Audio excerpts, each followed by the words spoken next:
All right, we're going to talk about systems of equations in this unit. So we're going to start here with talking about linears, which you would have talked about in Algebra 1 for sure.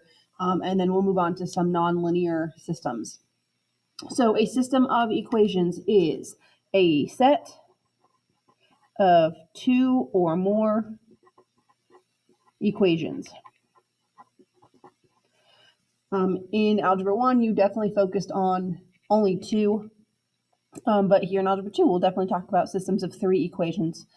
So to start with, we'll stick with just two equations, and then we'll move on to three. We won't move on past three, but just know that that is possible. You can have 4, 5, 6, however many you need. The solution or solutions to any system is where the lines or graphs intersect. Their intersection, where they intersect, is just where the lines cross.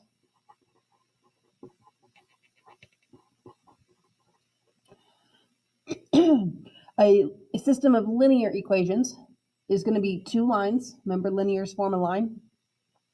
Two lines can cross each other exactly one time. They can't cross 2, 3, 4, 5 times. We will see systems of nonlinears where that's going to be the case, where you might have multiple intersections. So a system of linears is going to have one solution. However, they could have infinite or no solutions. Infinite is if they are the same lines, or whatever your graphs are in future lessons. So infinite is going to look like, here's your first line, and here's your second line, literally right over top.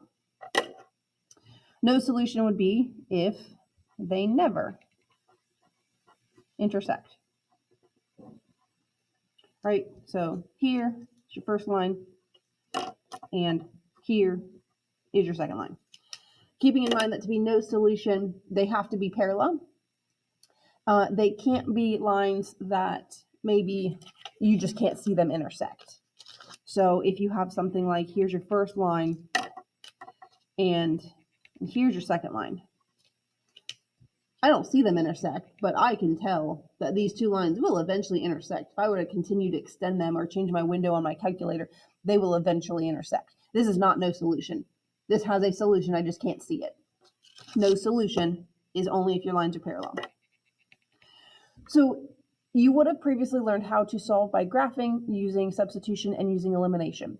By graphing, you probably did it by hand, which feel free, get out a sheet of graph paper, graph it by hand, or you have graphing calculators. That's how I want you to graph these. So to graph them with your calculator, you have to have both equations in y equals equations. So you need to solve whichever ones are not in that form, you need to solve them, because when you go to your calculator, it already has, I don't know what all this is. Let's figure that out. It already has y equals. So you can't have an equation that says like 2x plus 7y equals 8, because your calculator can't do that. So solve both for y equals if they're not already solved. Type them each into your calculator. One is going to go in this first one, and the second one's going to go down in the second one. It doesn't really matter. You can put them in for 3 and 4. It doesn't matter, but put them each in separately. You're going to go to your graph so you can see how many solutions you have. Hit your graph. That's going to right away let you see if you have infinite or no solutions. You get to be done. Now, making sure that if it's infinite, you really do know that there's two lines that look the same. All right, not that there's maybe one line here and you just can't see the other line on this window. Keeping that in mind. If there is if there is a solution, if it's not infinite, if it's not no solution, if there's one solution, every calculator is a little bit different. Some calculators are going to make it to where you have to see that intersection on your screen. So that's where you would change your window. And that is something that, once again, remember, I would help you with that. But otherwise, once you have your two lines, they're graphed, you can see the graph and you can see the intersection. You're going to do your second trace. You're going to go down to the one that says intersect, which is number 5. And we'll show you the rest of this here once we really get graphs in here, because I'm not going to be able to do anything since I have nothing. But essentially, you're going to just hit enter 3 times, because it's going to ask you for your first curve, which means as long as you're on one of your lines, then you just hit enter. And you should be on one of your lines. It should already be set up that way. Once you hit enter, it's going to ask for the second curve. It should already bump over to that second line. So you should just be able to hit enter. And then it's going to say that guess, and you're going to hit enter again. So let's look at our first example here. I need to solve for y. You have to solve for y. You can't solve for x because that's not how your calculator is set up. So on this first one, I'm going to rewrite this over here so I can show my work. I need to solve for y, so I'm going to move this 2x to the other side. I'm going to do that by subtracting. And you may feel the need, the want to put this in y equals mx plus b form. Your calculator doesn't need that. So I can literally write this as negative 3y equals 6 minus 2x. And 6 minus 2x, I write it in that form. That's fine. Then I need to divide by that 3, well, negative 3. And you're going to make sure you divide everything by a negative 3. And once again, you can simplify those. 6 divided by negative 3, I know that that's negative 2. Or you can leave it like this. Your calculator doesn't care. Personal choice, preference does not matter. As long as you have gotten y by itself, I can leave it as 6 over negative 3 minus 2x over negative 3. And your calculator is going to be fine with that. It is probably going to want this, though, as a fraction. And you probably cannot put x up in the top with that 2. So it probably needs to be 2 over negative 3.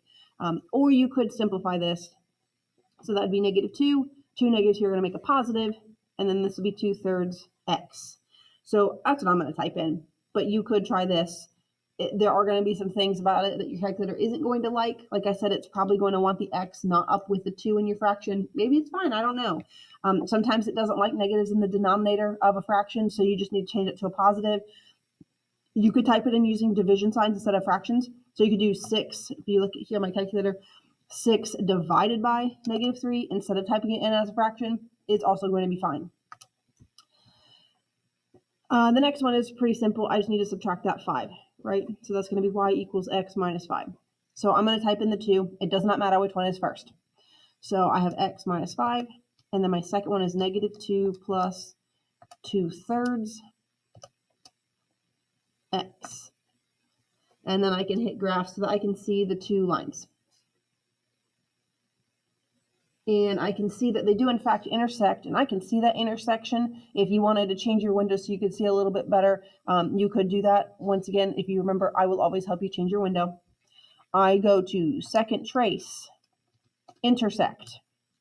First curve, you should see your little blinking guy. As long as it's on one of your lines. It doesn't matter where it is. It literally does not matter when you have only one intersection. In future lessons, we'll talk about what happens when there are more than one. It's going to slightly matter. But right now, nope, does not matter. It's on one of your lines. Cool, hit enter. It popped up to the second line. Hit enter. And then it says guess, hit enter. It's going to take you to the intersection. So in this lesson, it's going to be pretty easy. Once you have your 2 lines and you see that they intersect, enter 3 times, that's it. My answer is 9/4. That's how you do it by graphing. All right, pretty simple. The hardest part about graphing is making sure you get y by itself, making sure you do that correctly. Now, we're going to talk about elimination and substitution. If you remember one of these methods from previous, I need you to know one of these methods. I don't need you to know elimination and substitution because you can use either one all the time. There are definitely some systems that are set up already to do elimination and some that are set up already to do substitution. But if they're not set up for the one you want to do, you just have to rearrange things, kind of like we had to rearrange things here. So if you remember one of them or slightly remember one of them, I kind of remember doing elimination. Watch that part of my video. Feel free to skip the substitution part if you don't. If you watch the elimination part and remember it and like, yep, I know this, cool. Stop the video, be done. Or vice versa. If you at least kind of remember substitution, you're like, yeah, I like substitution better. You can skip this part of the elimination video, go to substitution, watch that part. All right. Just always know that this video is here to come back to if in future lessons you, for any reason, want or need to know about the other type that you didn't talk about. Okay. So elimination. All of your like terms in both equations must line up, and the equal sign also must be in the same place. So if I come back to this one, I have an x, a y equals, and then a constant, and that is not how this is set up. So the second equation, I would need to rearrange it. Or I could rearrange the first one. It doesn't matter. You pick one, rearrange it so that it is your x is on top of x's, y is on top of y's, equal on top of equal, and constant on top of constant in any order. Okay, so I'm going to bring my sticky note back.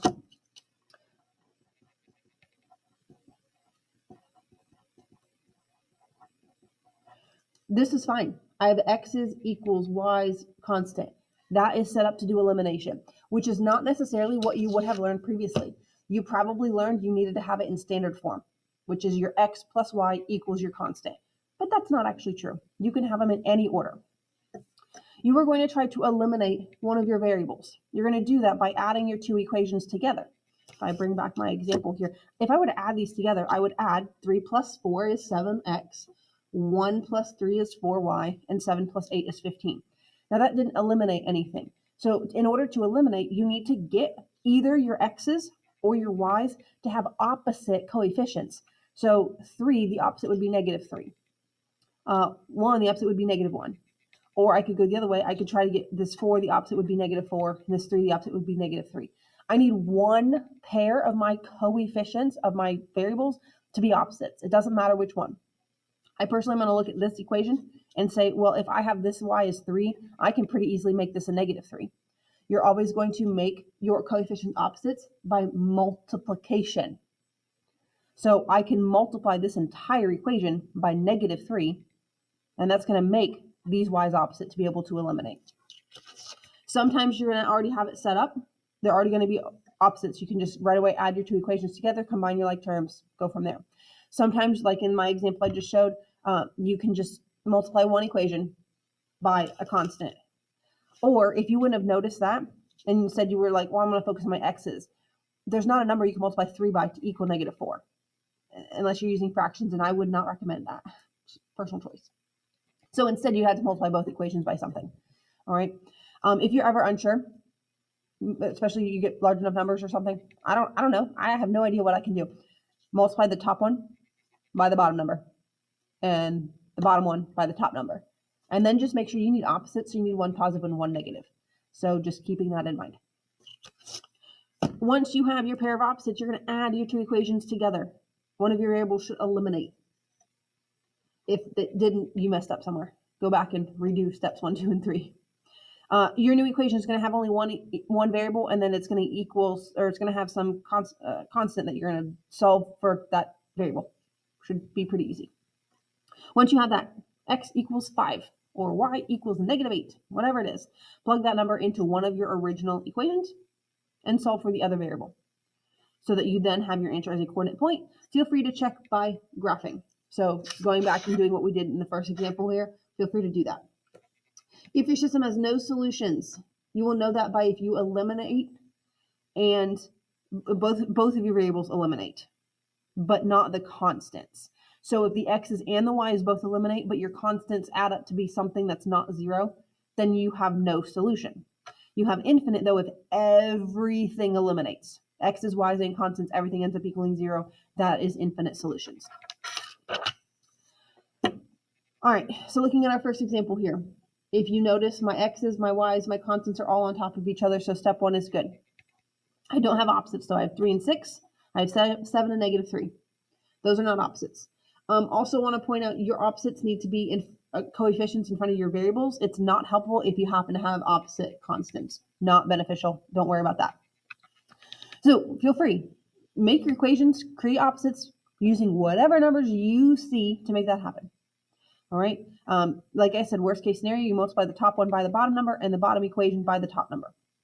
But I notice that 3 and 6, well, if I need to make 3 into 6, I can multiply that by 2. And you're going to multiply the entire equation by 2. However, I do need opposites. And this is a positive, and this is a positive, so that doesn't work. So I actually need to multiply this by negative 2. I'm going to distribute that negative 2 to all of your terms. The second equation is going to stay the way it is. So negative 2 times 3x is negative 6x. Negative 2 times 7 is negative 14y. Equals negative 2 times 8 is negative 16. Now I'm going to use these two equations, the bottom one that I kept the same and my new equation. And I'm going to add those equations together, combining like terms. 6 plus negative 6 is 0. There's my elimination. Wonderful. Now, you have negative 3 plus negative 14 is negative 17y. And then you have negative 18 plus negative 16, which is negative 34. I have one variable set equal to a constant. I'm going to solve this equation for y. Should be relatively easy for you to handle that, but if not, you're going to divide by negative 17. So y equals 2 negatives make a positive. 34 divided by 17 is 2. So y equals 2. There is part of my answer. I'm not done, but there's part of it. There's the y value of my answer. Now I'm going to take that and plug it back in. I highly recommend you plug it back into one of the two original equations and not this one that I created in case you messed up somewhere here. But personal choice. I also choose, though, not to use this one because I had to multiply by something, so that made all of these numbers much bigger. 3, 7, and 8 are much smaller than -6, -14, -16. Also, all these are positive and those are negative. Lots of reasons not to do that. But up to you. You're allowed to. Not saying you can't. Recommendations. I am going to use this top equation. I have that y equals 2. I need to plug y equal 2 into that equation. So 3x plus 7 times 2 equals 8. So I took this, plugged it in for y, because y equals 2. Now I'm going to solve. 3x plus 7 times 2 is 14 equals 8. I need to subtract 14 from both sides. That gives me 3x equals 8 minus 14 would be -6. Divide that by 3. So x equals -2. There's my other part of my solution. My answer would be -2, +2. I had said you can feel free to check these by graphing. Go back and solve these both for y, plug them into your calculator, and see if you get that solution. Up to you. I'm not going to show you how to do that because that's kind of part of what you're learning. If you don't know how to do it, you can't figure it out, or if you don't get that answer, then let me know so I can help you with that. I'm going to have to pause the video right here. Class is about to start, so you'll have part 2 in a moment.